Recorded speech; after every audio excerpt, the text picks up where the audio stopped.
All right, everybody, welcome. It is Turkey Day. Welcome to the Winners and Whiners NFL preview show. We're going to release on Wednesday today, so everybody will have a chance to lap up all of our Thanksgiving wisdom as we let you know what we think is going to happen in the NFL games. So, as always, I'm joined by a terrific panel starting off here to the left on your radio dial. It is the one, the only, the kid from Colorado. It's Mason Folz. What's up, Mason Folz? What's up, Steehn? How are you doing? Living the dream, baby. Just lapping up that goodness after last night's Chiefs debacle for the third week in a row. Scored 0 points in the second half. Congratulations, Chiefs. You look as shitty as I've been saying that you did, and no one believed me. I come on this show every week and tell you the Chiefs look like shit. I don't like the way they're playing. They're first in the yep. Okay. All right. There you go. So I will say there's nobody better in football for the first 15 plays. The scripted plays, absolutely outstanding.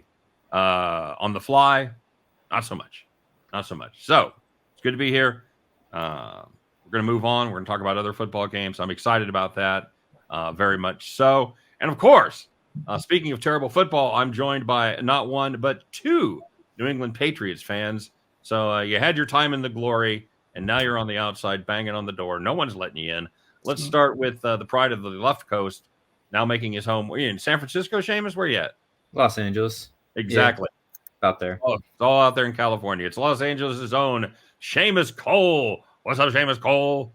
I appreciate you thinking the Patriots are knocking on the door, but I think they've been kicked out harder than you can possibly kick. So Did you hear Mark Wahlberg last night on the Manning cast? Like, well, if we went out and went 9-8, and he goes, that's not going to happen. So yeah, he and I actually thought alike at the beginning of the season, but now this is I don't think it's possible we're going to win 7 in a row, but we'll see. All right. Well, Marky Mark, it's good enough for Marky Mark. Are we going to call you Shamey Shame? I don't know how that works. I don't know. I don't like that. That's a work in progress for sure. We'll find something please. And we're going to introduce our second Patriots fan, a guy who hasn't escaped to the sun and fun of Southern California. He prefers his traffic jams the old-fashioned way in the cold and winter weather. It's Mark Ruelle. Mark, how the heck are you? Like any New Englander, wallowing in my own misery this time of year. That's what we like to do. Excellent. Well, look at the bright side, sir. Only what do you got? 3 months till the Sox play. That'll be great. Absolutely. The Celtics are doing all right. Celtics are okay. Yeah, Celtics are all right. There you go. So yeah, we do what we can. And we're going to talk about you New England Patriots today. So I know both of you guys are excited about that as they square up. Well, I don't want to give it away. Talk about that gigantic matchup that everybody will be watching. And now I'm going to introduce the only guy whose team is playing good football. Well, Mason, your Broncos are playing okay. They won, 4 straight, 5 straight, whatever they have there. But this guy, they're getting it done the old-fashioned way, a little smash-mouth football. Quarterbacks, who needs a quarterback when you're the Cleveland Browns? It's David Delano. What's up, David Delano? Hey, what's going on? Yeah, we're going head-to-head with Mason's team this week, and they are playing good football. A little bit worried about that game. I know it's not on the early slate for those who ask. Sometimes people ask about other games. We do the Thursday, Friday games, and the early games on this show. But yeah, what do you want? We're throwing a smorgasbord at you. Good grief! You got to buy your own pie, but we're giving you appetizers, turkey, stuffing. I don't know what you people want. Jesus. And you're in Houston, and yes. Your adopted hometown. Their team is actually doing well. You're just lording it over everybody here today as a Browns and Texans fan. Yikes. Yeah, Texans playing good football. I don't know how last week's game didn't go over the total, but that's a whole nother. Well, we're going to talk about the Browns. I don't think we're going to talk about the Texans, but we're going to talk about the Browns. The other way around. We're going to talk about the Texans, not the Browns. Oh, no Browns. That's right. Okay. Well, you know what? Let's kick it off with the game that almost no one is up to see the first half of. And it's because you're all busy watching the Macy's Thanksgiving Day Parade. You guys, anybody watch the parade? Anybody watch it at all? I'll have it on. Yeah. Okay. Yeah, it'll be on. All right. Well, very good. And then this one starts, and it's a pretty early start there. It's usually a half hour earlier than usual. It's your 12:30 p.m. start instead of the regular 1 o'clock there on the East Coast. It's the Battle of the North Division as the Packers come to the Motor City to take on the Lions. The Lions, the surprising Lions, are a 8-point favorite in this one. 47 is your total. Seamus Cole, you're going to be betting this one? Probably not. I like other games better, but I do have some thoughts on this. This is always a great matchup for Thanksgiving. Divisional games are always fun, especially Packers-Lions. The 8 points is a bit wary for me, though. I'm a little bit concerned about that. The Lions barely beat the Bears and the Chargers the last couple weeks, and the Packers, they managed to take home a victory last week, so they may have the right momentum. I do like the over in this case more than any other bet. I think the Lions are doing great. They're still second in yards per game and sixth in scoring. The Packers have been able to score at least 19 points in the last 3 games. So I think they can reach the over in an actually exciting, perhaps, Thanksgiving first game. Very good. Cheering on Jordan Love and offense. That should work out well for you. Very nice. For the Lions, but yeah. Yeah, they get the 19 points. I don't know that 19 is going to get it. It's going to be close. We'll see. I wish you Godspeed, sir. Mark Ruelle, you on the overboat here? I am certainly, since my Patriots have gone, into obscurity, I am fully on the Lions bandwagon this year. Fun team to watch, great offense, and Dan Campbell is so entertaining. I like Detroit in this game. They're fifth in running the ball. The Packers are 24th against the run. Their offense is second in the league. The Packers are just 21st. I don't see the Packers being able to score enough to stay in this game.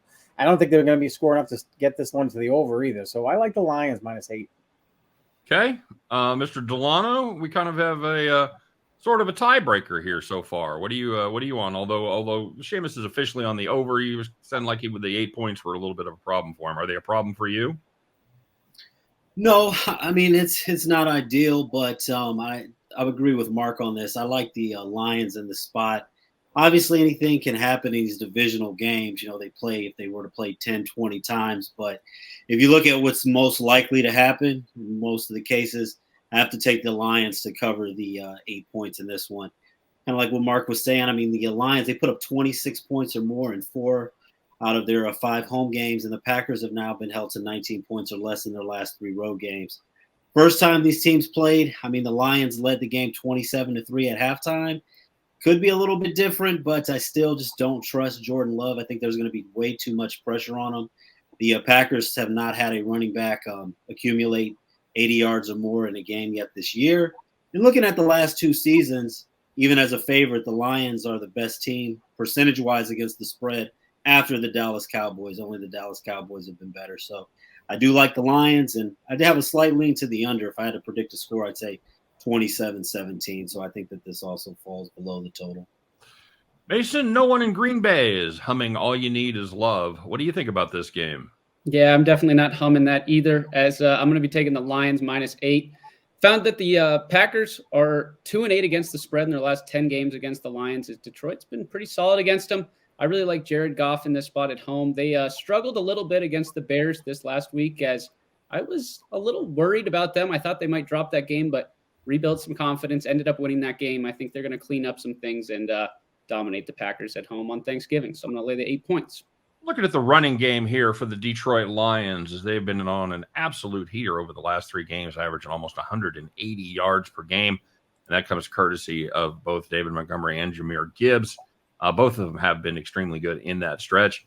Pack's defense, kind of middle of the road, but man, they have struggled against the run, especially in their last 2 games against 2 teams that generally not known for their great running game, the Los Angeles Chargers and the Pittsburgh Steelers. Those teams lit them up for 150 and 205 yards, respectively, on the ground, averaging almost 6 yards per carry. That is not a good harbinger against this Detroit team that will run it down your throat. I think the Packers are in a world of hurt here. They're just a 1-4 straight up on the road, 2-3 against the number. First time the Lions have been a favorite on Thanksgiving Day since 2016. And imagine how terrible the team when they played was then. I didn't do that research. This is the first Thanksgiving slate with 3 favorites of a touchdown or more, although the last game currently sits at 6.5. It was over a touchdown. That's the first time that's happened since 2006. And you might wonder how those teams have fared on Thanksgiving. Well, funny you should ask. They are 21-2 straight up, 17-6 against the number since the third game was added in 2006. I ain't afraid of the 8. Give me the Lions as they roar in the early game. Now, the other traditional host on Thanksgiving Day is your Dallas Cowboys, America's team, if you will. They're currently 11-point favorites over the Washington Commanders. 48.5 is the number there. Seamus Cole, what you got? I have more confidence in the Cowboys in this one. They've beaten up their opponents when they've won by 23-plus points in 3 out of the last 4 games. The Cowboys are 4-0 at home. I don't see the Commanders, who are in a world of hurt right now. I believe the Commanders have lost to the Giants twice already this year in their last 5 of 6. The momentum just doesn't seem to be anywhere in the Commanders' favor. And I like the Cowboys at -11. I know the number's pretty high, but the Cowboys can easily just feast off the defense and just do enough on offense to easily win. Fair. Mark Ruelle, you on board? I am. I want to be in these divisional games. I usually like to lean towards the underdog because they're usually tight games. But if you're looking at this game, Dallas has outscored the last 4 teams at home 160-43 in those 4 wins. They're 5th in total offense. The Commanders are 29th in defense. And this is one that stuck out to me. The Washington is 1st in the NFL in pass attempts, but they're also 4th in most interceptions per game. And this is against a Dallas defense that's just opportunistic. So I like Dallas big in this one. Very nice. Mr. Delano, you going to make it a 3-peat? Yeah, I'd like to find a reason to go contrarian, but I really can't. Each week, the Commanders, they keep popping up as one of those teams that's in the hunt, that's not mathematically eliminated. But they don't really seem to care. They seem like they're ready to be mathematically eliminated. Rivera doesn't seem interested in keeping his job. Right now, it seems like getting fired and getting paid to stay at home is the way to go for a lot of these coaches anyway. But kind of like what Mark alluded to with some of these stats, I mean, I can't go against the Cowboys here. I mean, they've scored 30 points in each home game this season. Average of outscoring their opponents 40 to 12.5. They've won 6 out of their 7 games by 20 points or more. Commanders haven't won a game yet in the NFC East. And, you know, we see these lines like this, and it's like, well, it's laying a lot of points. But I looked at the last 2 times the Cowboys were double-digit favorites against the Commanders. 2021, they won 56-14. And in 2019, they won 47-16. So, I mean, the Cowboys, you know, if they're not playing a team over 500, I'm not going against them. I got to lay the points with Dallas. Mason, Washington had 429 yards against the Giants last week, but turned it over 6 times. Do you think they can clean up those problems and compete with Dallas today? Yeah, I'm actually going to get bold, and I'm going to take the Commanders +11. I think that I totally understand what all these guys are saying, but I think it looks too easy. I think everyone's going to be looking at this game, seeing the Cowboys blow out their opponents. I think the Commanders are playing for their lives, and they've kind of teeter-tottered back and forth each week. One week they're really good, one week they stink. Well, last week they really stunk, so if that trend continues, I think they're going to be able to battle. I don't think they're going to be able to win this game outright, but I'm a Howell believer, and I think the Commanders are going to score just enough points to cover this spread for us. Pulling out the zigzag. Very nice. Pulling out the zigzag schedule here. They're due, Mason. They're absolutely due. I hope you have the new graphic from your uncle ready to go, sir, because you, my friend, are going to be the lone wolf.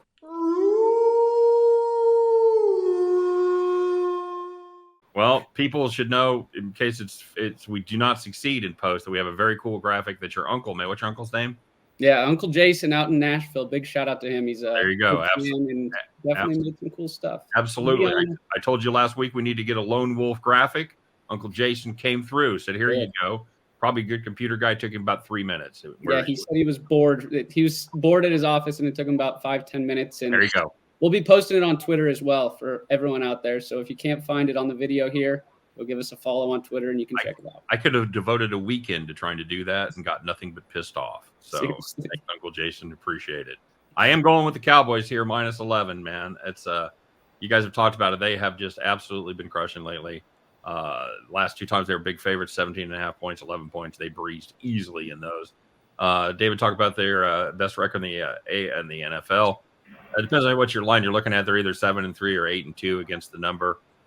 It's very fine. It's a very fine job indeed. They have covered as favorites in 8 of their last 9 games. I think this Dallas defense is going to be too much for the interception-prone Sam Howell and the Washington offense. And just for a little historical perspective, favorites of 10 points or better are 8-0 against the number on Thanksgiving since 2005 and 11-0 ATS over the last 30 years. So if this happens, Commanders cover here. It'll be the first time it's happened since before Mason was born, and Seamus Cole, I'm guessing. So, yeah, it's not going to happen. It's not going to happen on Thursday.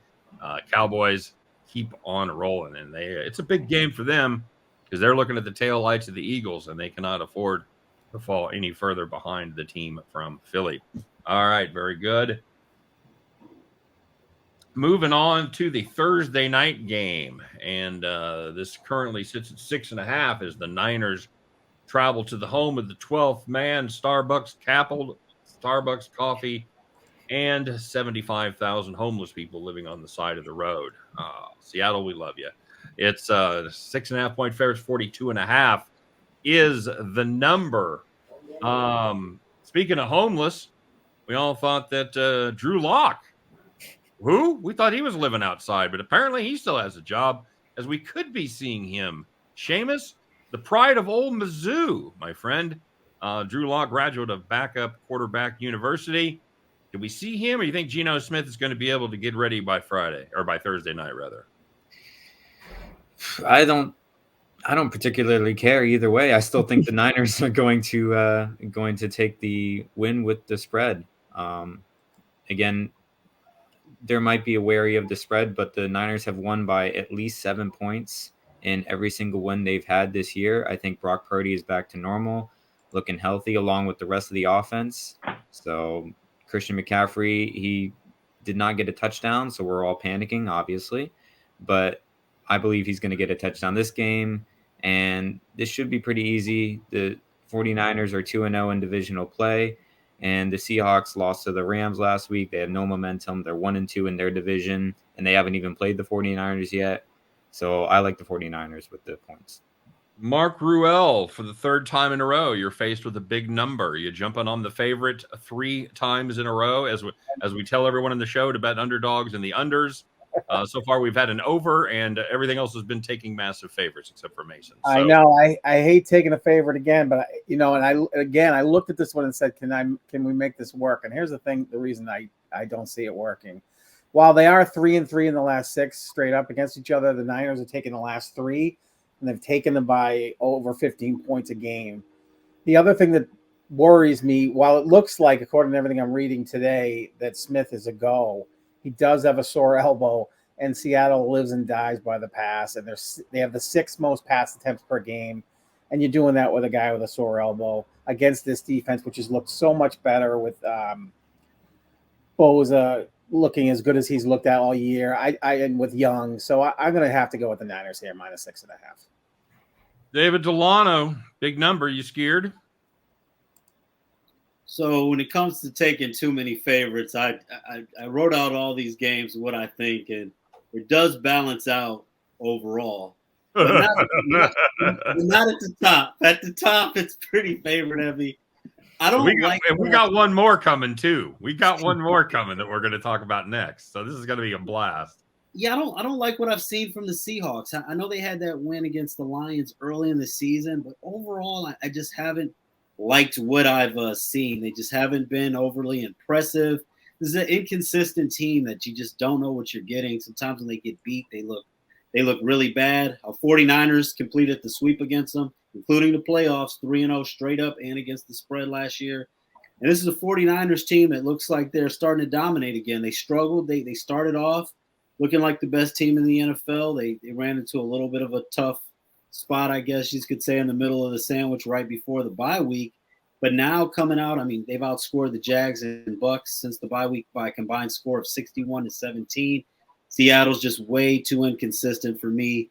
When we look at see of the 49ers already having 3 losses. These games are very important to them. They're not going to overlook Seattle. I've got the 49ers covering this one. Mason, we're looking for a wolf, buddy. Not today. I'm going to be taking the 49ers minus 6.5 with this one. I just don't trust a banged up Geno Smith. And I, as big as a Drew Lock fan as I was a few years ago, I simply don't trust him if he gets into the game. And I love this 49ers defense. Like David was saying, they did go through that little bump in the road, but they're healthy and they're flying around. They've put some more talent on that defensive line. I think they'll be able to put pressure on Geno. And I just don't think the Seahawks are going to score enough points to cover this spread. So I'm going to ride with the 49ers. No wolves here. No wolves here, guys. I'm worried about the injury problems for the Seahawks. Not only is Smith questionable, but so is Kenneth Walker, Tyler Lockett, and Jamal Adams. Now, since we record this on Tuesday, this game's on Thursday. With a short week, I think there's a very good chance at least one of these guys misses the game, and it's quite possible they all will be affected by being dinged up. I'm not sure they'd cover if all 4 of these guys were completely healthy, and they're not. So I don't think they're going to cover. This Niners team is healthy again. Trent Richardson's back. Bosa's back. The Deebo Samuel's back. And Purdy looks like an actual NFL quarterback again, which is good. They look like the best team in football. I predicted after the first week of the season it was going to be Miami, San Francisco in the Super Bowl. I now would say it's probably going to be Baltimore. I don't think that Miami defense can hold up, but I do like the Niners side of that. I think the Niners continue to roll here and take care of business. So, that's another big favorite. And, hey, speaking of big favorites, we got that Black Friday game. When Black Friday comes, we're going to be looking at the Dolphins and Jets. Woohoo! As the Dolphins travel to the friendly confines of the Meadowlands to take on the Jets. They are 10-point road favorites. 41 is that the team total for the Dolphins? No, 41 is the total for the entire game. That's hard to believe. Jameis, it's another big spread. Woohoo! What you got? Well, I know you're surprised by the total, but I mean the Dolphins could easily put up 35, and the Jets could put up 6. So I'm going to avoid that total. To be honest with you, I like the Dolphins. They're just too explosive. Tyreek Hill is dominant as usual. He's still kind of on pace for 2,000 yards, I think, close to that at least. And Jalen Waddle's back. He's a little bit healthier. And the Jets are starting Tim Boyle. I don't really know if I need to say any more, but with the the flux of quarterbacks that are occurring right now in the Jets, I don't have any confidence in them. I like the Dolphins with the points. Pretty good rule of thumb when you're on a prediction show and you say, I don't know if I need to say anymore. You probably do. Just saying. Mark Ruelle, another big favorite, buddy. You know what? This could be my lone wolf moment here. I'm going to take the Jets with the points. I'll tell you, a couple things stand out to me about this game. One, I don't think you can ever underestimate a team's psyche when they switch quarterbacks. When in this case, this seems to be weeks in the making was happening. I think Boyle just needs to be serviceable. And the reason is I think we're looking at a weather game on Friday. The weather around here is supposed to be rainy and windy, which is going to impact the Dolphins' performance. There's no question the Dolphins are the better team, and they have a statistically better team, except the Jets' defense is very good. They're underrated, very good. I think they can keep them, much like the Raiders did when they got a little pressure on Tua. They kept them in striking distance. And I think I'm not looking at a Dolphins loss here necessarily, but in a tough divisional game where the Jets know what the Dolphins like to do, I'm going to say this game's going to be close. I think the Jets are going to cover the 10 points. I thought the Jets had a very fine defense too, and then the Buffalo Bills entered the chat. So we'll see. We'll see if that was just Magic Joe doing his thing for one game, or if the Jets have taken a step backwards. David, we're gonna make Seamus a lone wolf on this one? Well, no, it's a divisional game, and not all the same coaches are in place, but Miami's covered 8 out of their last 10 head-to-head meetings against the Jets here. We've got a New York Jets team that is averaging just over 9 points per game over their last 4. And as terrible as Zach Wilson looked each week, they were talking to Robert Saleh. Is he going to make a quarterback change? He was unsure. And I think it's because he knows that Tim Boyle is not much better. Tim Boyle, man. He's got 3 touchdown passes and 9 interceptions in 18 career games. I like the under here, but I like the side better, and I'm going to go with the Dolphins to cover. I hear what Mark is saying as far as the weather affecting the Dolphins, but can the Jets get to over 10 points here? Can they get over 7 points here? If Miami can score 21 points, that might be enough to cover this big number. I know it's a divisional game. Last couple weeks, I didn't make plays on the Jets game, but I would have been leaning that way. Sure glad that I didn't put anything out officially. I could live with losing with the Dolphins in this before I bet on Tim Boyle against one of the most explosive offenses in the NFL. It's the Dolphins for me. Sounds like sound logic. Mason, what do you say? I'm taking the Jets plus 10. I think too many points here. Like Mark was saying, the weather's going to be interesting. And I think their defense is really good. I know they got shelled last week against Buffalo, but I think the Bills were highly motivated in that game with their new OC. And I think this Jets team has been begging for a quarterback change since the beginning of the year. I think their team's going to come to this one with a spark. Their offense is going to make some plays for the quarterbacks. And I don't think it's going to be pretty, but I think they're going to barely cover the spread. I will not let myself take 4 favorites in a row, 7 points or more. Just can't do it. I'm gonna play the under here, boys. I have no faith in this Jets team at all. As David said, David basically stole my bullet points. 9.2 points per game over their last 4. Tim Boyle, 3 career starts, lost all 3, so that's fine right there. 3 TDs, 9 picks for his career. One thing I will predict is he's going to fit right in with this Jets offense as like a glove. Is Tim Boyle. Ignominious career with the Detroit Lions. I don't think this is a guy that's been in the league for 5 years that all of a sudden people are like, oh, shit, this guy is really good. No one has noticed this in practice, preseason, or off-season exercises. No, you are shuffling. You're not just rearranging deck chairs on the Titanic. You're throwing them fucking overboard here. Jets will be lucky to get to 10 points. I'm going to play the weather in this one and play the under 41. Dean, I might make a new rule for myself, whether they're a favorite or underdog. I cannot back a team to cover if I don't believe they're going to score 10 points. That's fair. That's very fair. That's a good rule of thumb right there. All right, moving on to the Sunday early games, as this one will be right in David Delano's backyard. You're going to go see Joey football there, buddy? Probably watch him on a TV, but I don't think. Trevor. Sorry, I don't know why I call him Joey Lawrence. Whatever show he was on. I'm feeling very blossomy right now. That's it, Blossom. Thank you very much, Joey Lawrence. Jesus. This is the Jags and Texans. Texans -1, or excuse me, Jags -1 on the road. 48.5 is the number. Seamus, finally, we got a playable number here, buddy. What do you think? Yeah, it's a playable number, and I think I'm like 0-6 or whatever in -1 games where the games have been by a spread of 1 point. But I'm gonna go with the over to avoid any sort of pick at this point. Now, Seamus, wait. I told you to share more stats, but you don't have to share that one. I'm 0-6 in 1 point games.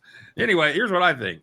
Now everybody really wants to know what you're picking. I'm totally fucking hazing the new guy here. I apologize. No, but for real, like for the audience out there, this is exactly what it is. So I'm gonna let somebody else take the reins on that one. But I just want to see if there's a pattern here. If my pick and then you pick the other pick, see what happens. Everybody on the panel right now is trembling to see what you're going to pick and pray they don't have the same side. Exactly. I sometimes feel like who's a really bad sports day? Stephen A. in the finals. Whenever he got like 7 in a row wrong, like I feel like that's what it is right now. So I'm going to avoid all of that. I'm going to take the over in this case. I think the Jaguars have gotten better with their offensive line issues. The Texans don't have as good of a pass rush as the 49ers, obviously. So Trevor Lawrence will definitely have more time in the pocket. Calvin Ridley had a great game last game. He looks finally back into form. The Texans have scored about 20 points in every single game since week 2, aside from their one loss against the Panthers. So I think both offenses are going to do great. CJ Stroud didn't look as great as he usually does last week. I think he'll have his redemption arc in this game against one of the worst pass defenses in the NFL. So I like the over. So I guess take the under now. So is the biggest hero in Houston Lovie Smith, who insisted that they win the game so they'd have the number 2 pick instead of the number 1 pick, and they ended up with C.J. Stroud instead of Bryce Young. It's a new 30 for 30 conspiracy. A very forgotten hero there, right? What's that? I said you have to put a poll out. That's a forgotten hero, right? And they absolutely upset at him for that, but maybe that was a good thing. Absolutely, man. Absolutely.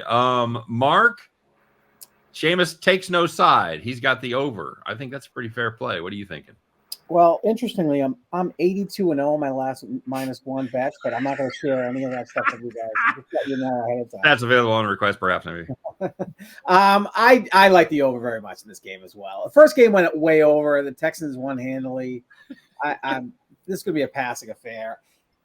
I'll tell you one thing. If I was going to play the line, which is an interesting line with Jags -1, the thing that stuck out to me last week in the Jags game is that they didn't play particularly well, but won fairly easily. They may be becoming a real bona fide team now, a team that you can kind of count on, even though, so if you look at this game, they're -1 on the road, but should they be bigger favorites? I mean, are they a better team than the Texans? I would say yes.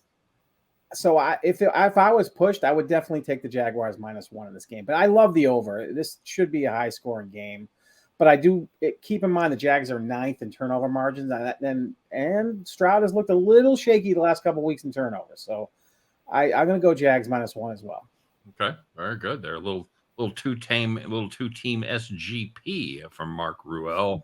By the way, Mark's probably the only one on the panel that's old enough to remember when there was no such thing as +1 in NFL betting. It was either -1 either side. And I don't know when that stopped. Probably 15 years ago, something like that. But yeah, especially if you went to talk to the guy in the corner, you weren't getting +1 and you weren't getting a money line. You're going -1 either way. So, Mr. Delano, are you going to this one? Are you going to go see it? No, I'm not planning to. Are you going to go see Joey Lawrence? No, I'm not going to see Joey. Surprise appearance. He's going to sing the Eyes of Texas. I'm not going to go see Joey or Trevor this week. Oh man, are the Texans for real, Dave? I mean, it depends on what we're saying for real. I think that they definitely have a chance of they playoff team making it to the playoffs. What's that? Okay, a playoff team. Possibly, and that's looking at this with this line. That bull of the Texans has always just seemed to they see red when they face the Jaguars, as they've beaten the Jaguars in 9 out of the last 10, including, they spanked them earlier this year in Jacksonville, 37-17. They were up 17-0 at halftime. But one thing about those 9-1 runs in division games or anything, they sound great, but at some point they're probably going to come back to the median there. And when we're looking at this, right now the Jags are 1 game up on the Texans. If the Texans win this game, the division's tied, but Houston obviously has the division sweep. So this is almost like a playoff game, really. After this, the Jags' next 3 games, I know Burrow's out, but Bengals, Browns, Ravens, a little bit of a tough stretch. The Jags really need this game. Now, I know you mentioned that the Jags' pass defense is not very strong. Neither is the Texans' pass defense. I think that I'm going to have to go ahead and back the Jags in this one because I think that this is going to be a playoff-type atmosphere. And this is uncharted water for the Houston Texans. I think Jacksonville is going to give them their best shot. And I think the Jags are going to go ahead and cover or win outright in this game. Okay, very good.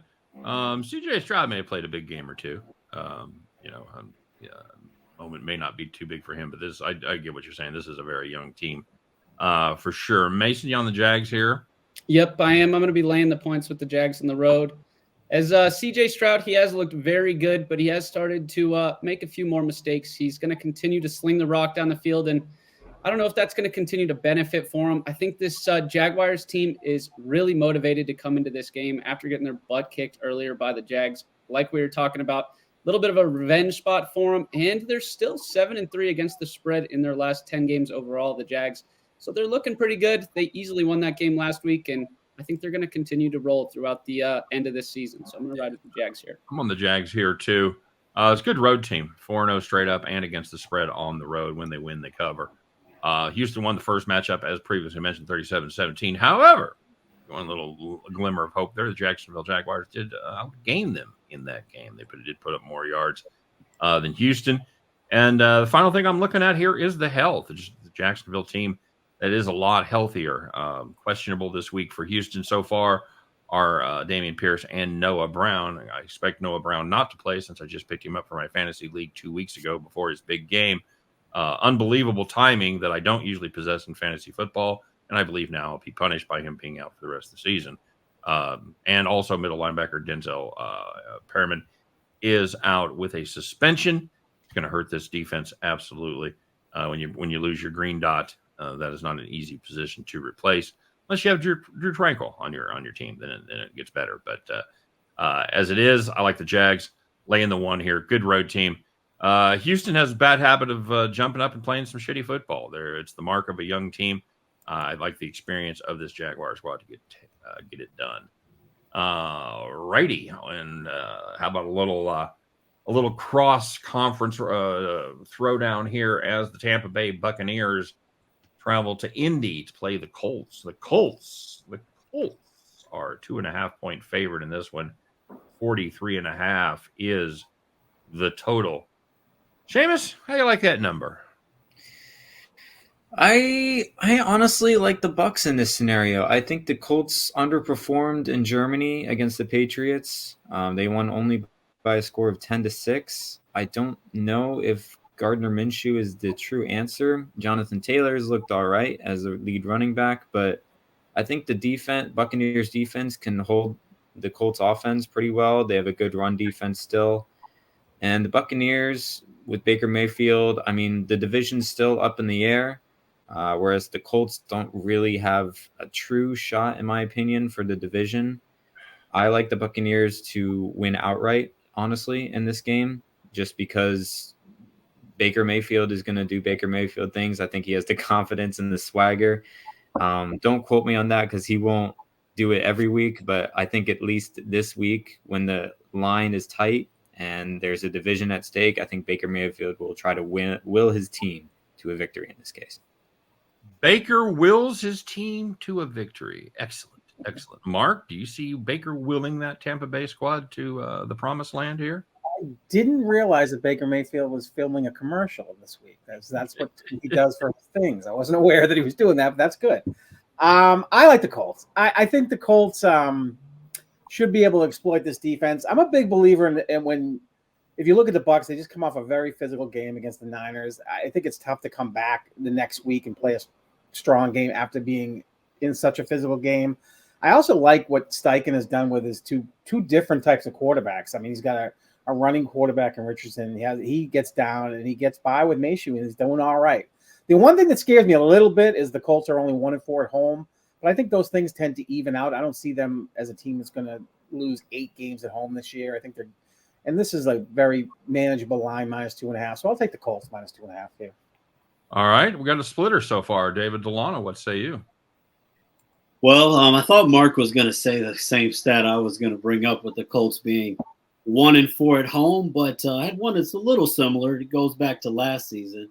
Not just 1-4 at home, but 1-4 straight up as a home favorite, not against the spread, but they have lost 4 out of their last 5 outright as a home favorite. Tampa Bay, 5th fewest turnovers in the NFL right now. A game like this, a little bit of an ugly game with Tampa Bay being the underdog. Not going to go too deep into it, but I see you could get +115 to +120 pretty much anywhere. I'm going to go with the Bucs to win this game outright. Tampa Bay is still playing for something in that bad division, and I just can't trust the Colts at all in this spot. So I like Tampa Bay to win right on the money line. I bet Rivers +120. There you go. And as we talk about almost every week on this show, free tip from us to you: do not take small underdogs in the NFL with the point. Always take the the money line. It's a mathematically superior play by a lot. Mason Folz, what do you got here? I'm going to be going with the Buccaneers money line as well, as they're 7-3 against the spread in their last 10. Indianapolis, they're 1-4 at home this season, like we were talking about. But the Buccaneers defense is also holding their opponents to 3.7 yards per rush, which is the 5th best ranked in the NFL. I think if they can make it really tough for this Colts team to run the ball, shut down Taylor, and I'm guessing Moss is still cranking it out down there as well. If they can shut them down, I think that's going to be pretty tough for Gardner Minshew to carry him to the promised land. So I'm going to ride with Baker here, and I'm going to take the Buccaneers money line. Very good. Yeah, Mark talked about the angle of playing a physical San Francisco team and then coming back, and I thought that was a great angle. And I actually looked it up. They're about 500 on the in the following week against the Niners. That surprised me because I thought the same thing. Colts had the week off, so that's certainly an advantage after they were thrown out of Germany for their terrible performance against the New England Patriots. This is a Tampa Bay Buccaneers defense that is going to be able to stop the run. They're going to make Minshew beat them. That's not necessarily a great position for the offense to be in.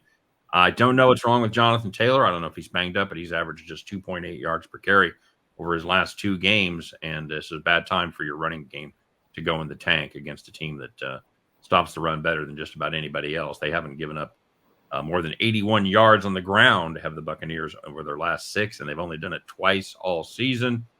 Tampa Bay 2-3 on the road. However, they keep it close. They're 5-0 against the number. So if you wanted to thread the needle, take the Indianapolis Colts money line and Tampa Bay to beat the number. God bless you. A hell of a parlay right there. For me, I'm just going to play the Bucs on the money line at that plus 120. Yeah, I like that. That makes Mark the lone wolf.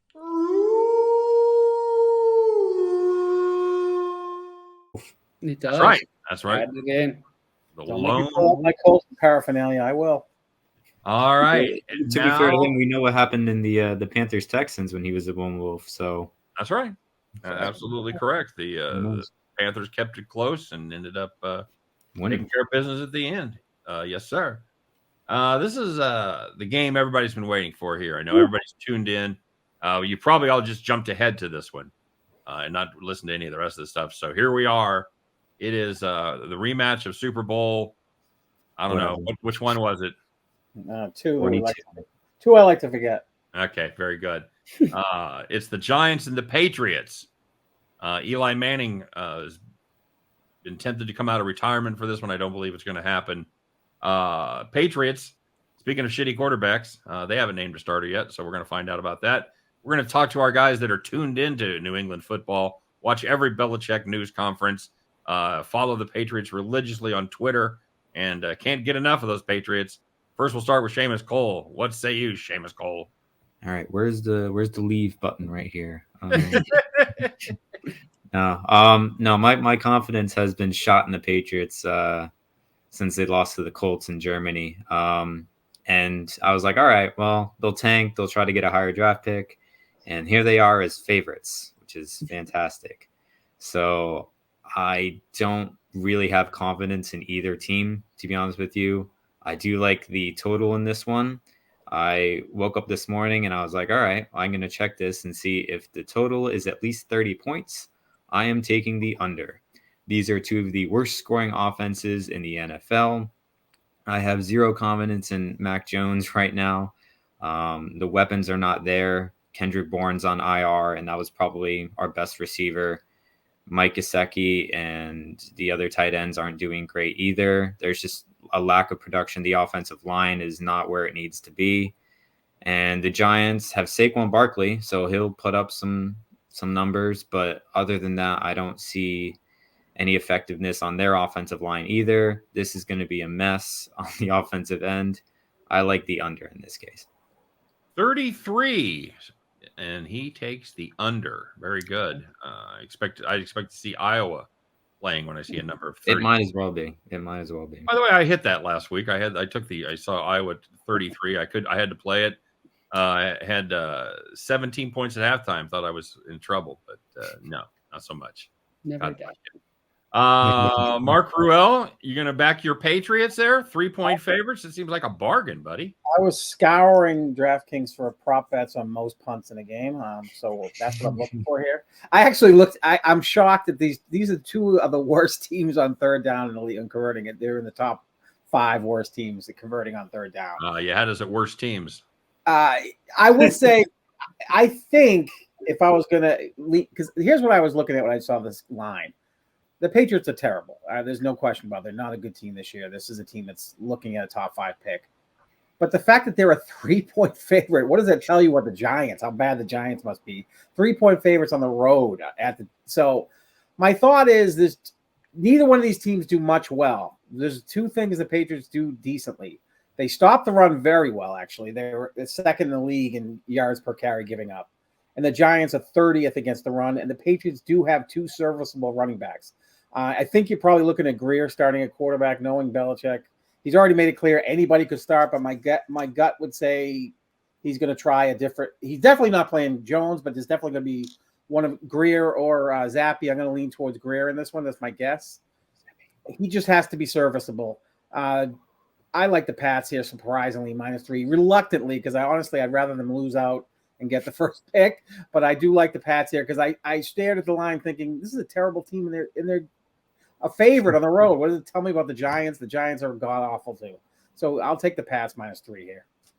I think Will Greer or Bailey Zappi, it's a big ask to get them to be serviceable.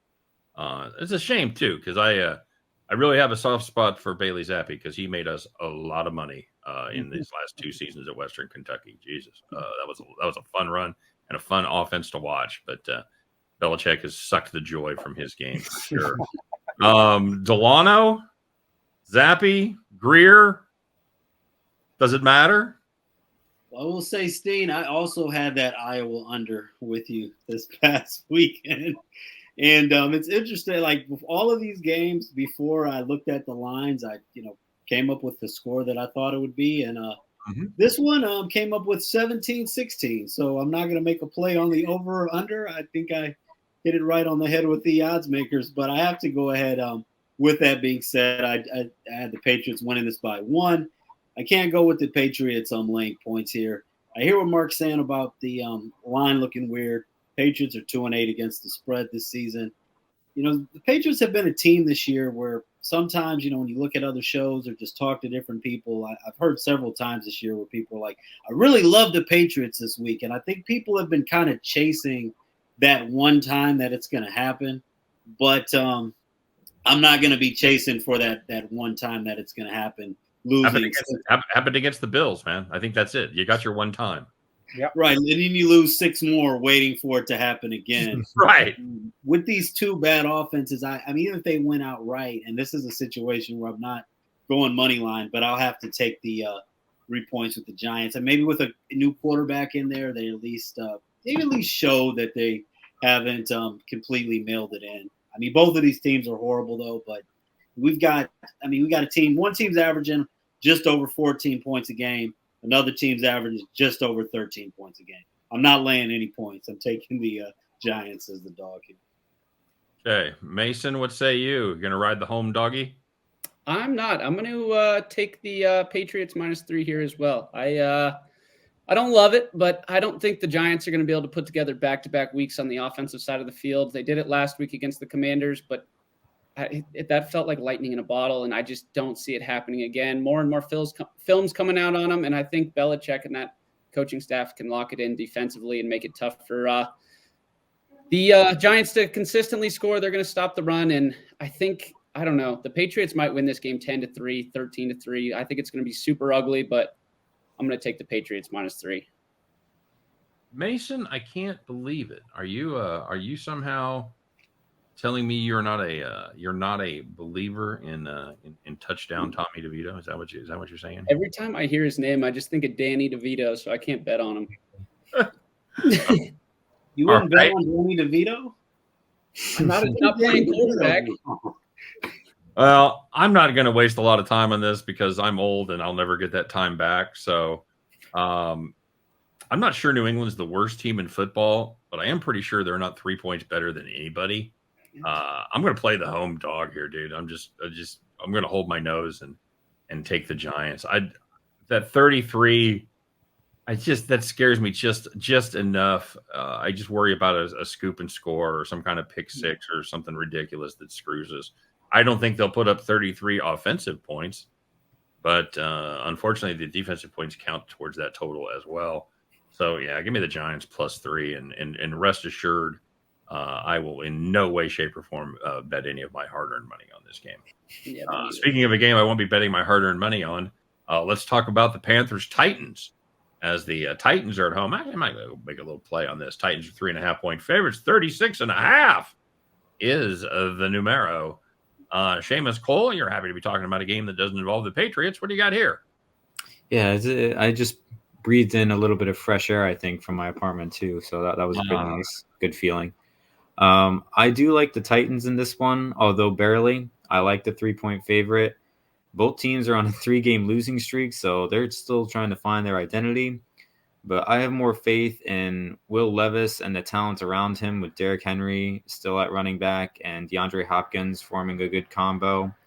The Panthers defense gives up a lot of points. They give up 27.5 points per game.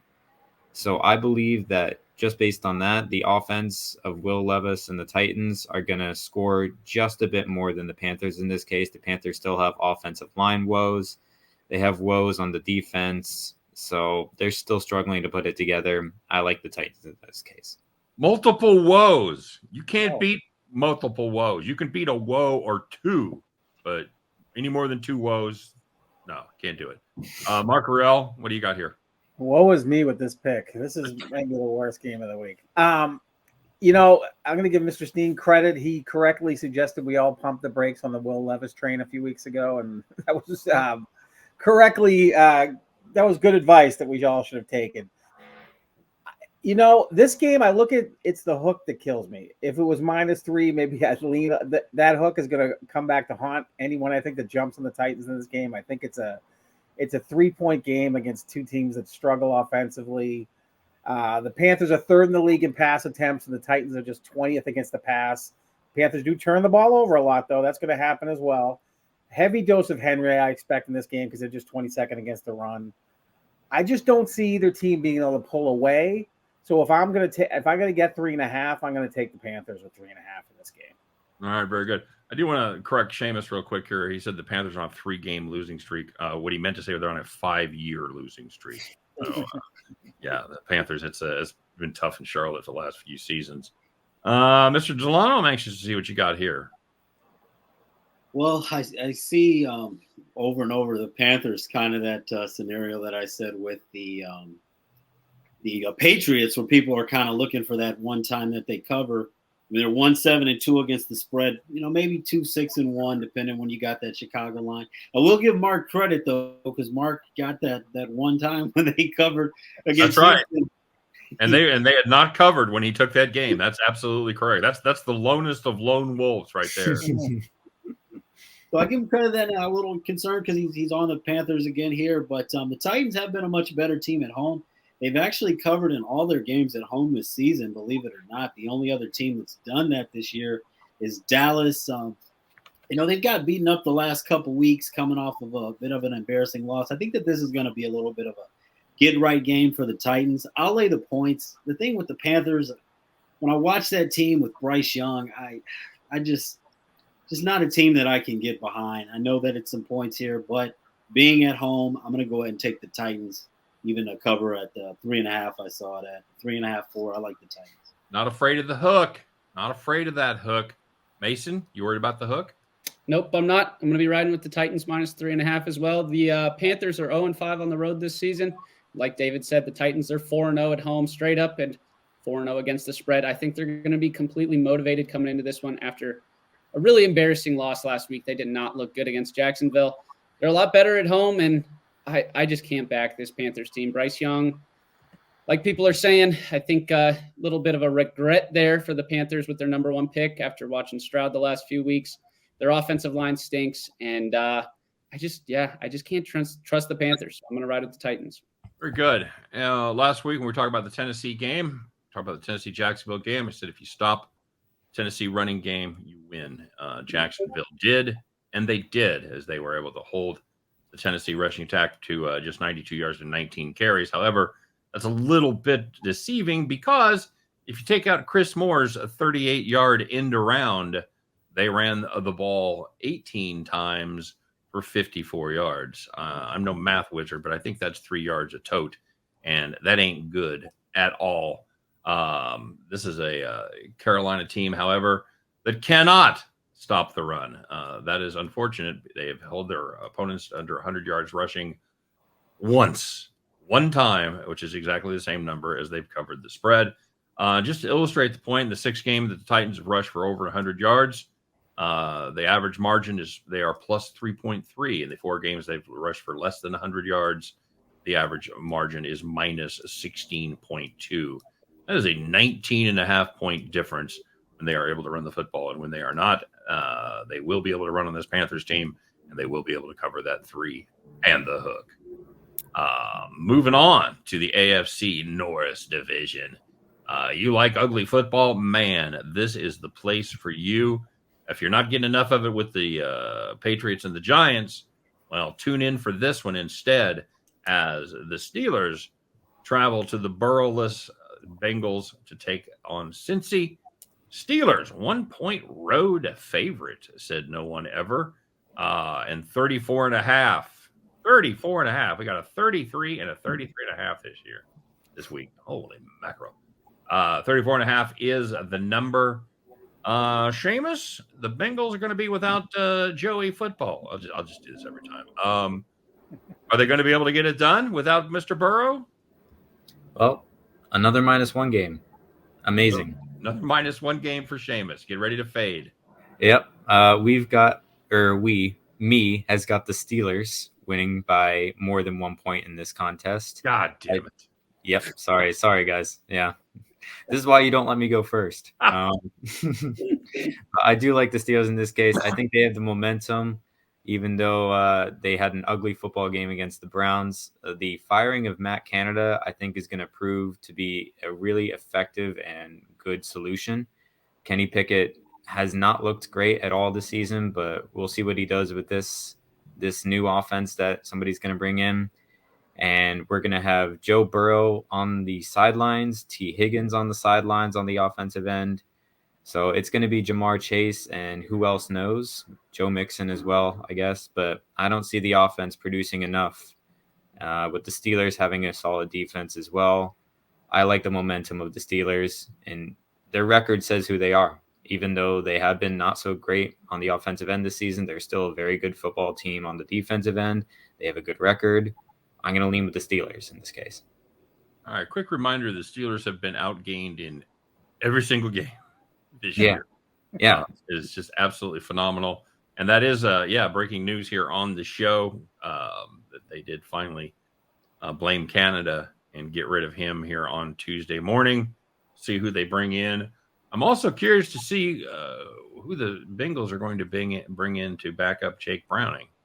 As of right now, they have just one quarterback that is healthy on the depth chart. So we'll see what happens there. Mark, what do you think? I've actually heard rumors that Joey Lawrence is coming in to back up. Excellent. He's very good for that. I actually, this year, I feel like every year, every prognosticator has a team they just kind of have figured out. And for me, it's been the Steelers. I've gone against them and I've gone with them, and I've been perfect in every way. And I still look at this team, and you watch that bowling shoe ugly game last week where they couldn't move the ball and the Browns were begging them to take that game. I like the Bengals here. I think the Bengals just have more weapons. I think they can use Mixon enough to keep the pressure off of Browning. And I feel like the Steelers, I don't know how they've been doing it. I really don't. On both sides of the ball, they have not been great. All the numbers indicate. And as much as people love their defense, if you actually look at their defensive numbers, they're not that pretty. So I'm going to go with the Bengals at home as a dog here. I don't think the Bengals are going to end up in the playoffs or anything. But in this game, I think they're going to be good enough to beat the Pittsburgh Steelers. All right. I like the analogy of bowling shoe ugly. Appreciate you using the term the rest of America gets instead of saying the New England term. It would be duck pin shoe ugly, right? We're just New England ugly at this point. That girl's New England. 1-1 so far, Mr. Delano. What say you? Yeah, I'm going Mark against never misses the Steelers. Never misses. Never this year. Never once. Versus a -1, 0 wins. There's some serious battles going on in those two picks. Yes. There will be a trend broken. Yeah, going up against the Steelers defense, it's hard for me to get behind Jake Browning. I just really can't do it. But on the other side, Seamus, I don't know what great new offense the Steelers are going to put in on this week, on Thanksgiving week, that they didn't have before. I don't trust that too much either. They couldn't put together hardly any drives against Cleveland. I mean, the one touchdown they had was on a 76-yard touchdown run. Pittsburgh's been in the red zone fewer times than any other team in the NFL. Don't want to do a cop-out, but when I was predicting this game, before I looked at the line, I picked Pittsburgh 14-3. So seeing that it's a 1-point line, I don't want to make anything up here. I'm going Iowa, baby, on this one. Under 34.5. Nice, very good. And Iowa copied the Steelers uniforms, so yeah, it'll be a lot like watching Iowa play at home for real. Very good.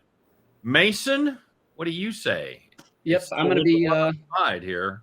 I'm trusting the under 34.5 as well. I really I'm not scared by this number at all, as I don't trust this Pittsburgh offense. They're not very good right now, even with the new OC. They still got the same players on the field, and I'm just not a big Kenny Pickett fan. I don't think he's been very good to start his career, and I think he's going to struggle again in this game against a Bengals defense who's been pretty solid. But then on the other side, I don't trust the Bengals starting quarterback. So when that seems to happen, I usually lean under, and that's exactly what I'm going to do here in a division battle. So under 34.5. All right. Well, somebody might refute Mark's point about the offensive coordinator looking at Joe Brady and what he did with Buffalo in 1 week. However, a little bit of difference between firing the guy Tuesday morning. So we'll see how much they're able to get installed there by the weekend. I think that's more of a personnel problem. I believe Buffalo probably has a little better offensive personnel than Pittsburgh, a little more clay to mold is what I'm saying here. Saying that, I don't like this Bengals team. I just don't. I didn't like them much before, and I really don't like them without Joey Burrow. The Bengals are going to have to run the football to be competitive here. Unfortunately, that ain't what they do. They are 30th in the league in yards per game, 26th in yards per carry. Some teams win ugly. Some teams lose ugly. Whatever Pittsburgh does, you can guarantee it's going to be ugly. I like the Pittsburgh cover that short number here. Give me the Steelers -1. Play around with the money line. We'll see if we can get a money line -115 and lay that extra nickel. Perfect. Waiting for Mason to take over. Nope, not going to happen. Last game. Here we go. This is another. My God, how many teams play in this fucking division? It's like 10 teams in the NFC South. My God, just every time it's just a terrible NFC South or AFC South game. This one is no different. It's the Saints. It's the Falcons. This game is so shitty. Osbaker said, "Yeah, we don't even know. Just it's a fucking pick 'em. It's pick 'em. Let's call it that." 42 is your number. Seamus, it's the Somebody Gotta Win Bowl. What do you say? I say for my Thanksgiving toast this year, I'm thankful that this number was not a -1. I like the Saints in this case. My rule of thumb is if you're juggling between two quarterbacks, you're going to take the other team. So the Saints have Derek Carr, who's a little bit better. Jameis Winston, even, I want to say, is a little bit better despite his turnovers. And the Saints defense has been all right. The Falcons are still just a mess. They can't utilize their weapons correctly with Bijan Robinson and Kyle Pitts. So I like the Saints in a pick 'em.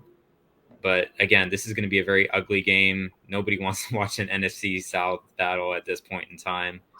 So I'm not going to put any hard-earned money on it, but I still like the Saints in this case. Excellent. Mark Ruelle, how you got here? Mason, if you could put this on the newsletter that this is another trend of mine. I'm 24-0 when Steehn accidentally thinks the podcast is over and it's still going. So that's something to keep in mind. I'm pretty much across the board going to agree with Seamus. I am a disbeliever in when teams start juggling the QBs, you're in trouble. It's a sign of you don't know which way you're going. I think the Falcons have a real issue with quarterback, and they don't have they're not sure what their future looks like at that position. I do think the Saints are the class of a bad division. It's not a great division, but the Saints have the most talent. They probably have the best defense. In a way, this is kind of I don't want to call it a must-win for the Saints, but it is a kind of win they want to establish. They're the clear-cut favorite of the division. I think they can get that done defensively.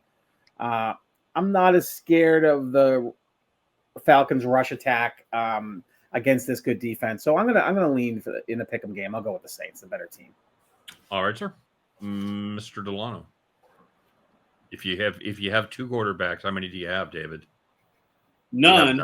You have none. That's exactly right. Or you could be literal and say you got two. But the problem with the Falcons, they've got two number 3s, and they're trying to make one of them a starter, and it ain't working out very well. Yeah, I'm not sure why not saying that I'm not sure why they're going back to Ritter, but if you're going to go back to him, I'm not sure why they went away from him. Probably about 40 million reasons, would be my guess, but could be wrong. Yeah, this one, I mean, we've got the Saints here that are 2-7-1 against the spread, and the Falcons that are 2-8 against the spread. I mean, with this total at 42.5, I mean, this almost just seems like a generic, just like two generic lines, Right? Teams that you just kind of threw in here. I mean, the Saints have won 6 out of the last 7 against the Falcons. That's not against the spread. That's just straight up when you look at it. Here, I really hate backing the Saints. I really, really hate backing the Saints. But kind of to piggyback off of what Mark said, I think they are the class of a bad division, if you say that. And I just don't have a lot of faith in Desmond Ritter. I think that the Saints can get him to make a mistake in a big situation. I'll be honest, personally, there's no way I'm betting on this game. But for the sake of the show, I'm going to go ahead and take the Saints on the money line. My son always says it's like being the smartest horse. Really nothing to be proud of. Mason, what do you got here? Going to make it? Yeah, I'm not a big fan of this one. I don't know. I'm not a fan of picking the Saints, but I'm going to do it again this week. I'm going to trust them here. They're 8-2 in their last 10 meetings against the Falcons. I think this is a pretty big game for them. If they can win this one, they can kind of staple themselves down in their division.